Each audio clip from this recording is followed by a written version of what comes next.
Good morning student, मैं मनोरंजना शुक्ला, आपकी संस्कृत टीचर। आज हम आपको सत्संगति महिमा के श्लोक कराने जा रहे हैं। तो बच्चों, 3 श्लोक हम पिछले वीडियो में कर चुके हैं।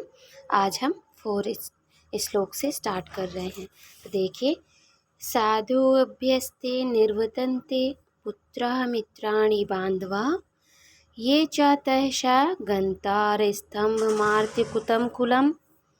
तो इसका अर्थ देखिए बच्चों, पुत्र मित्र और बंधुगण साधुओं से विमुख रहते हैं, परंतु जो लोग साधुओं के अनुकूल चलते हैं उनके उस पुण्य से उनका संपूर्ण कुल कृतकृत हो जाता है। कहने का तात्पर्य यह है बच्चों कि यदि साधु की संगति परिवार में कोई एक व्यक्ति भी कर लेता है तो उसके पुण्य से सारे कुल का भला हो जाता है। और जिनके परिवार का कोई भी व्यक्ति यदि साधुओं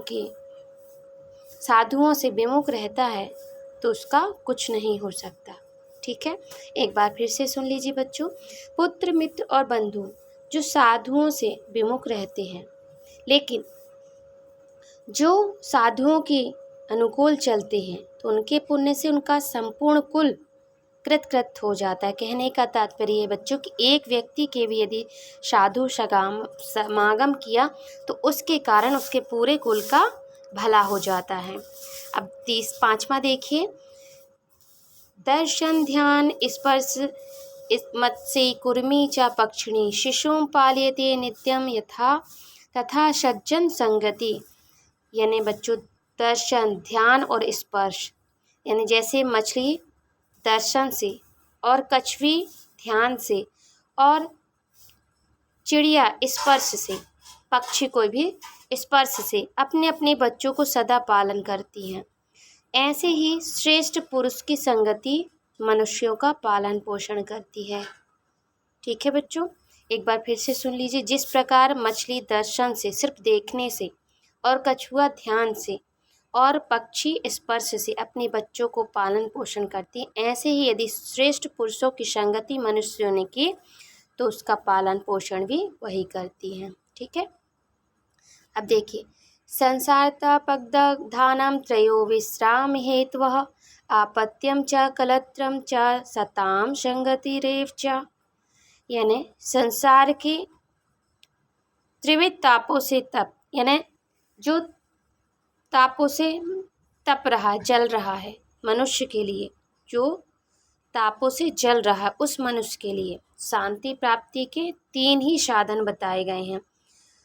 अच्छा धार्मिक पुत्र हो, सत्कर्म में चलने वाली पत्नी, सतीत्व धारण करने वाली पत्नी हो, और साधु जनों की संगति।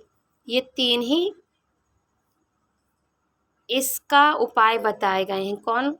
जो संसार के विभिन्न तापों से जो तपते हैं, जलते हैं, उस मनुष्य के लिए शांति के 3 उपाय बताए गए हैं। धार्मिक पुत्र हो, सद्मार्ग पे चलने वाला ऐसा पुत्र होना चाहिए, और सतीत्व और पवित्रता धारण करने वाली पत्नी हो, और साधुजन की संगति। ये 3 ही मात्र उपाय बताए गए हैं जो मनुष्य के कष्टों को हर सकता है, दूर कर सकता है। ठीक है, साधुनाम दर्शन पुण्यम तीर्थभूता ही साध्वा कालीन फलते तीर्थ सद्य साधु समागमम। कहने का अर्थ ये है बच्चों की जो साधु का दर्शन करने से जो पुण्य होता है वह एक तीर्थ के समान होता है। यानी कहना चाहिए कि साधु के दर्शन मात्र से हमें तीर्थ का पुण्य प्राप्त हो जाता है, और समय समय पर यह तीर्थ के साथ रहे, मतलब इस साधु की संगति रहने का फल, यानी इस तीर्थ का फल जो साधु का समागम करता है, यानी साधु की संगति करता है, तो उसे इसका फल अवश्य ही मिलता है। ठीक है बच्चों, एक बार फिर से सुन लीजिए। जो साधु का दर्शन का पुण्य है वह एक तीर्थ के समान है। ठीक है, मतलब एक तीर्थ बराबर जितना पुण्य मिलता है वो अच्छे साधु के दर्शन करने से हमें पुण्य प्राप्त होता है। तो ऐसे साधु का समागम करने से समय आने पर इस तीर्थ का फल हमें जरूर ही प्राप्त होता है।